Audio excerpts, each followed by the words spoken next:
पन्नगे च सुरेन्द्रे च कौशिके पाद संस्पृशि निर्विशेष मनस्काय श्री वीरस्वामिने नमः।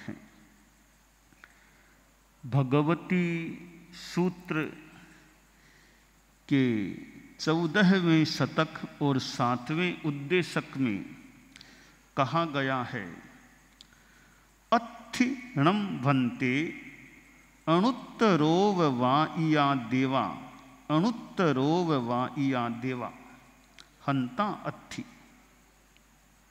से केनठ्ठेणं भन्ते एवं बुच्चै अणुत्तरोव वा इया देवा, अणुत्तरोव वा इया देवा, गोयमा अणुत्तरोव वा इयाणं देवाणं, अणुत्तरा सद्दा, अणुत्तरा रूवा, अणुत्तरा गंधा, अणुत्तरा रसा, अणुत्तरा फासा, से तेनठ्ठेणं गोयमा एवं बुच्चै अणुत्तरोव वा इया देवा, अणुत्तरोव वा इया देवा, अणुत्तरोव वा इयाणं भन्ते देवा, केवत्येणं कम्मावशेषेणं अणुत्तरोव वा इय देवत्ताय उववन्ना, गोयमा जावतीयं छठ भत्तिये समणे निगंथे कम्मम निज्जरेति एवत्येणं कम्मावशेषेणं अणुत्तरोव वा इय देवत्ताय उववन्ना। भगवती सूत्र में अनेक प्रकार के विषय प्रस्तुत किए गए हैं और 32 आगमों में विशालतम सर्वाधिक सबसे बड़ा कलेवर वाला यह आगम है। श्रीमद् जयाचार्य प्रवर ने तो इस आगम पर मारवाड़ी कह दें, राजस्थानी कह दें, उस भाषा में इसकी जो रचना की है, व्याख्या, मूल पाठ की बातें भी कितनी राग रागिणियों में, लयों में उन्होंने निबद्ध किया है भगवती सूत्र को और उसकी व्याख्या को भी, वह अपने आप में एक विशिष्टतर बात प्रतीत हो रही है। इस प्रकार राजस्थानी में ढालों में, दोहों में इन तात्विक बातों को और भी जो बातें भगवती सूत्र में हैं उनको रखा गया है। बहुत विशेष बात लग रही है। और यह भगवती सूत्र तत्वज्ञान से मानो बहुत भरा हुआ है। और भगवती सूत्र की एक बहन मान लें, छोटी बहन पन्नवना सूत्र है। ये 2 बहनें हैं, भगवती और पन्नवना। और भगवती की कई बातें भगवती में भी संभवतः जहाँ पन्नवना में है उसको देख लो, उसको समझ लो। तो भगवती सूत्र में भी तत्वज्ञान की बातें हैं और पन्नवना तो मानो लगभग या पूरा वो प्राय तत्वज्ञान से ही भरा हुआ है। तो ऐसे आगम हमें प्राप्त हैं और जिनके स्वाध्याय से ज्ञान खजाने को भरने का प्रयास किया जा सकता है, वैराग्य को ग्रहण किया जा सकता है, त्याग संयम की दिशा में बढ़ने की प्रेरणा प्राप्त हो सकती है। तो यहाँ 14वें शतक के 7वें उद्देशक में देवों के बारे में एक प्रश्न किया गया है। देवों के अनेक प्रकार हैं। मनुष्यों की आबादी तो उसके सामने बहुत थोड़ी है। हम मनुष्यों की आबादी बहुत थोड़ी है। देवों की आबादी जनसंख्या, देव संख्या बहुत है। तो देवों में सर्वोच्च कोटि के देव अनुत्तरोपपातिक देव, अनुत्तरोपपातिक देव होते हैं। सर्वोच्च कोटि के देव हैं, बहुत ऊंचे हैं। उनके बारे में प्रश्न किया गया है कि अनुत्तरोपपातिक देव हैं, वे अनुत्तरोपपातिक देव हैं, उनको अनुत्तरोपपातिक क्यों कहा जाता है? कि गौतम, उत्तर दिया गया गौतम के नाम कि गौतम उनके अनुत्तर शब्द, अनुत्तर रूप, अनुत्तर गंध, अनुत्तर रस और अनुत्तर स्पर्श उपलब्ध होते हैं, उन वाले होते हैं। इसलिए अनुत्तरोपपातिक देवों को अनुत्तरोपपातिक देव कहा जाता है। एक प्रश्न और किया गया कि बहुत ऊंची कोटि के देव हैं, तो प्रश्न है तो वे अगर मोक्ष में ही चले जाते, इतनी ऊंची देव गति में गए हैं, इसका मतलब उनके कर्म तो बहुत हल्के हो गए होंगे। तो थोड़ा सा और वो कुछ पुरुषार्थ कर लेते तो देवगति में भी क्यों जाना पड़ता, वे तो मोक्ष में ही चले जाते। क्या कारण हुआ कि वे मोक्ष में नहीं जा सके और उन्हें देव गति में उपपन्न होना पड़ा? इसका क्या कारण है? कितने कर्म बाकी रह गए थे कि वो रह गए, इसलिए उनको मोक्ष नहीं मिला और देव गति में जाना पड़ा? इसका उत्तर दिया गया है, यानी उन देवों के बहुत थोड़े से कर्म अवशेष रहे थे, बचे थे। कि थोड़े से कितने, कि देखो एक श्रमण निर्ग्रंथ है, साधु है, वो एक बेला कर ले, 2 दिन का तप, उस 2 दिन के तप से जितने कर्म कटते हैं उतने से कर्म उनके बाकी रह गए थे। अगर उनको 2 दिन और कोई तपस्या बेला करने का मौका मिल जाता तो मोक्ष में चले जाते, परंतु आयुष्य आ गया, अब 2 दिन और रहे नहीं उनके पास तपस्या करने के, तो आयुष्य आ गया। अगर 2 दिन और उनको मिल जाते, वो कोई अच्छी साधना कर लेते, तो देवगति में पैदा न होकर संभवतः मोक्ष में ही चले जाते। पर आयुष्य उनका आ गया है, वो 2 दिन तपस्या करे उतने से कर्म बचे हैं, 2 दिन तपस्या में क्षीण हो जाएं, निर्जीर्ण हो जाएं, इतने से कर्म बचे थे, पर वो आयुष्य उनका आ गया है। इसलिए वे मोक्ष में नहीं जा पाते हैं और उन्हें देव गति में उपपन्न होना पड़ता है। इसी प्रकार लव सत्तम देव के बारे में भी प्रश्न है कि 7 लव, थोड़ा सा समय उनको और मिल जाता तो वे भी मोक्ष में चले जाते। यानी कि मोक्ष प्राप्ति के लिए 8 कर्मों का क्षपण आवश्यक होता है, वो पूरे क्षीण नहीं हो पाते हैं, थोड़े हल्के से रह जाते हैं, तो वे जीव फिर इतनी ऊंची देवगति में जाते हैं। और बहुत थोड़े से कर्म हैं, और बताया गया है कि प्रतनुकर्मा, वे अनुत्तरोपपातिक देव हैं, प्रतनुकर्मा होते हैं, और उनके घाती कर्म भी बहुत लगता है हल्के होते हैं, पर अघाती कर्म तो है ही, पुण्य का योग है तो भोग लेते हैं, पुण्य उदय में आ जाते हैं, फिर वापस उनको मनुष्य का जन्म भी लेना पड़ता है। तो यह जो 2 दिन जितनी तपस्या और 7 लव वाली जो बात है कि थोड़ा सा समय और मिल जाए तो तो मोक्ष में चले जाएं अगर वैसी साधना कर ले तो। उसके अभाव में थोड़ा समय मानो कम मिला तो वे संसार में ही रह गए और देव ऊंची कोटि की देव गति में पैदा हो गए। श्रमण निर्ग्रंथ होता है, बहुत बड़ा व्यक्ति है दुनिया का, साधु होना तो बहुत बड़ी चीज है कि साधु के पास और तो क्या है, साधना धन। साधु का धन रुपया पैसा नहीं है, हीरा सोना पन्ना चांदी नहीं है।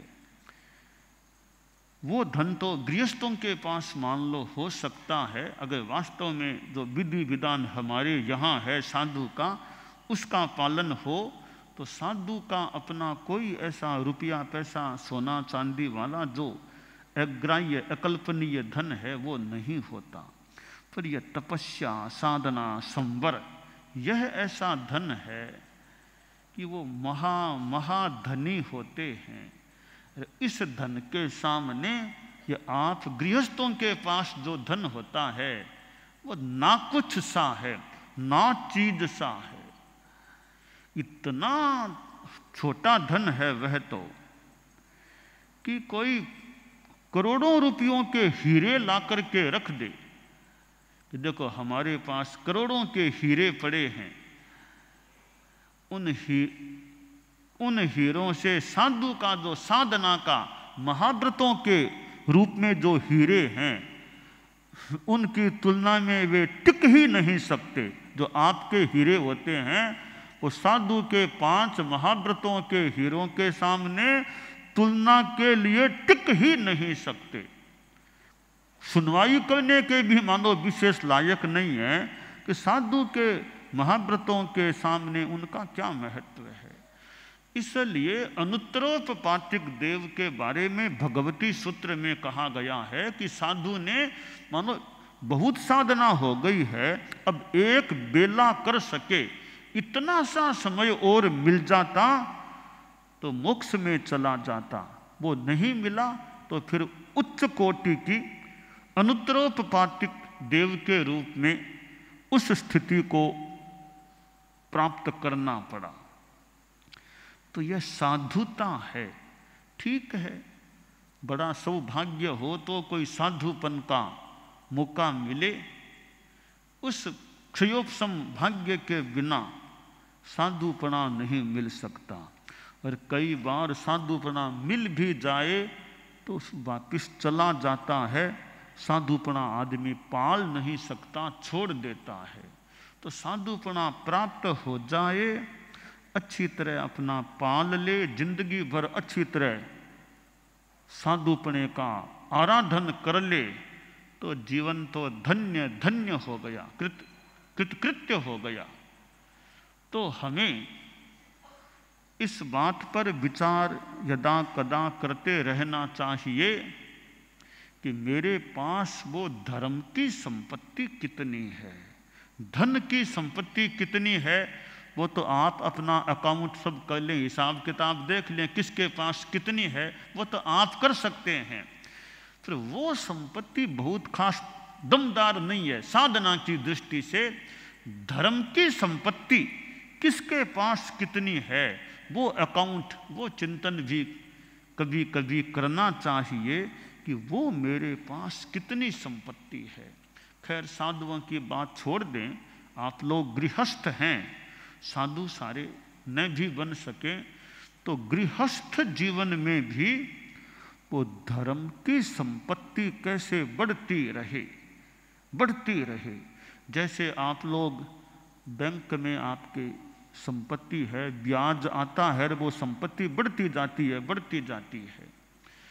तो श्रावक गृहस्थ यह सोचे कि धर्म की संपत्ति मेरे पास है, वो कैसे बढ़े और आगे कैसे बढ़ती जाए, उसके लिए क्या करना चाहिए। उसके लिए आदमी को त्याग और तपस्या संयुक्त तो होनी ही चाहिए। उसके साथ त्याग और तपस्या का जितना विकास हो सके, जितना त्याग हो, कि समय आने पर 12 व्रती बन जाए, उसके सिवाय 12 व्रतों को भी और ज्यादा कसने का और ज्यादा अव्रत को रोकने का प्रयास हो और शुद्ध भावों में रहना, भाव शुद्ध रहें, अशुभ भाव न आए, न आर्त ध्यान न रौद्र ध्यान, शुभ चिंतन, शुभ कार्य, शुभ योग में ज्यादा से ज्यादा रहने का प्रयास हो। और कभी भाग्योदय हो तो साधुपन भी आ जाए, और साधुपन कभी न कभी तो आना ही होगा। अगर सम्यक्त्व आ गई है और हमारे आपके मन में भावना है कि कभी मैं भी निदान के रूप में नहीं, ऐसी ही भावना से साधुपना आए। श्रावक के 3 मनोरथ होते हैं, तो कब एक तो भी परिग्रह का मैं कैसे प्रत्याख्यान करूं, परिग्रह कैसे मेरा छूटे। दूसरी बात कि कभी साधुपना आए, और तीसरी बात संलेखना संथारा आ जाए। ये 3 कामनाएं श्रावक में रहे कि पहली बात परिग्रह का त्याग हो। और परिग्रह का पूरा त्याग तो मान लो साधु के तो पूरा त्याग, पर गृहस्थ है तो परिग्रह का अल्पीकरण हो जाए। एकदम तो मान लो छूटना मुश्किल हो तो परिग्रह का अल्पीकरण हो जाए, कि मेरा ममत्व न रहे परिग्रह में। कि जैसे उम्र के अनुसार, उम्र को देखते हुए कि उम्र इतनी आ गई है, 80 आ गए, 82 आ गए, 85 आ गए, अब जितना जरूरी है उतना तो मान लो परिग्रह मुझे रखना पड़ेगा, बाकी परिग्रह से मैं मुक्त हो जाऊं, हल्का हो जाऊं। तो परिग्रह का अल्पीकरण एक उम्र आने के बाद विशेषतया करने का प्रयास करना चाहिए, कि मेरे स्वामित्व में अब जरूरी के सिवाय कुछ न रहे। बस जो विसर्जन, जो परित्याग करना, सो मैं अपने आप को परिग्रह के भार से जितना कर सकूं उतना मैं हल्का कर लूं। कि जैसे दुकानें हैं, खेत है, जमीन है, फैक्ट्री है, तो मुझे अब जरूरी नहीं है अपने मालिकाना में रखना, जितना इनका परित्याग करूं, बस आवश्यक है उतना मान लो रखना पड़ेगा तो पड़ेगा। और कोई परिग्रह का भार मेरे मन पर न रहे, भावों में भी न रहे। तो पहला मनोरथ होता है अल्प मूल्य बहुमूल्य परिग्रह का प्रत्याख्यान। दूसरा श्रावक का मनोरथ है कि कभी मैं मुंड हो, गृहस्थपन छोड़ साधु व्रत स्वीकार कर लूं, इस जीवन में ही मुझे साधुपना आ जाए। भावना तो रखे कि साधुपना आ जाए, ठीक है, आए न भी आए, मन में भावना भी रहे कि साधुपना कभी आ जाए, तो भी मैं सर्व पाप का त्यागी यानी सर्व विरति वाला बन जाऊं, पंच महाव्रत धारी बन जाऊं, और कोई गार्हस्थ्य का संबंध न रहे, त्यागी, गृहत त्यागी बन जाऊं। यह दूसरा मनोरथ है। तीसरा मनोरथ है श्रावक का, जो साधु का भी होता है, कि मेरा अंतिम समय संलेखना संथारा अनशन में आए, मैं ऐसे ही क्यों जाऊं, संथारा कर लूं तो बहुत बढ़िया, बाकी तो ठीक है, मौके की बात है, संथारा आए कभी न भी आए तो परिणाम तो शुद्ध रहे ना। संथारा बाई चांस नहीं भी आया तो परिणाम मेरे शुद्ध रहें, आध्यात्मिक रहें, धर्ममय रहें। संथारा आ जाए तो अच्छी बात है, बहुत अच्छी बात है कि अंत में अनशन मुझे प्राप्त हो जाए। तो यह खुद की भावना भी रहे, साथ में मौका आ जाए तो परिवार वालों का भी सहयोग रहे। अब डॉक्टर ने मान लो जवाब दे दिया है, तो ज़्यादा संभावना है नहीं, इनकी भावना भी है कि संथारा कर लूँ, तो थोड़ी तपस्या तो शुरू करें पहले, संथारा देखते हैं, उपवास करो, बेला करो, तेला करो, चोला करो, मौका आएगा तो संथारा फिर देखते हैं। तो परिवार वालों का भी थोड़ा सपोर्ट आध्यात्मिक मिल जाए, क्योंकि अब इनकी आत्मा का कल्याण हो, शरीर का ध्यान दे लिया, अब डॉक्टरों ने कह दिया कि अब ले जाओ सेवा करो, कोई अब ज़्यादा कोई नहीं है आशा, अब इनको धर्म में ज़्यादा मन इनका लगे, वो प्रयास करें, क्योंकि आखिर अगला इनका अच्छा हो। यह जीवन तो मान लो पूरा होने वाला है, अगला इनका अच्छा रहे, आगे आत्मा अच्छी रहे, इस संदर्भ में परिवार वालों का सहयोग मिल जाए या खुद की भावना भी हो, तो फिर अनशन की बात भी हो सकती है। तो ये अंतिम श्वास आए, वो अगर अनशन संथारे में शुद्ध भावों में, अध्यात्ममय भावों में वो आए, तो आत्मा के उत्थान के लिए वो एक अच्छी बात हो सकती है। और अंतिम समय तक, यानी जीवन का इतना 90 बरस है, वो अब भी मान लो आसक्ति न छूटे और वो धर्म की चेतना भी न जागे, तो वो एक थोड़ा चिंतनीय विषय बनता है। तो जो जो आगे की उम्र आ जाए, फिर अपना कुछ निवृत्ति, अध्यात्म, धर्म, साधना, तत्वज्ञान, स्वाध्याय, इसमें मन ज़्यादा लगे, तो वो आगे के लिए, आत्मा के लिए एक अच्छी पहल, अच्छी बात हो सकती है। तो भगवती सूत्र में जो यह है अनुत्तरोपपातिक देवों की बात आई है, यानी उन्होंने कितनी तपस्या साधना की है कि एक बेला जितने में कर्म खप जाए उतने से कर्म बचे हैं, वो उनको मौका मिल जाता तो मोक्ष में चले जाते, ऐसा प्रतीत होता है।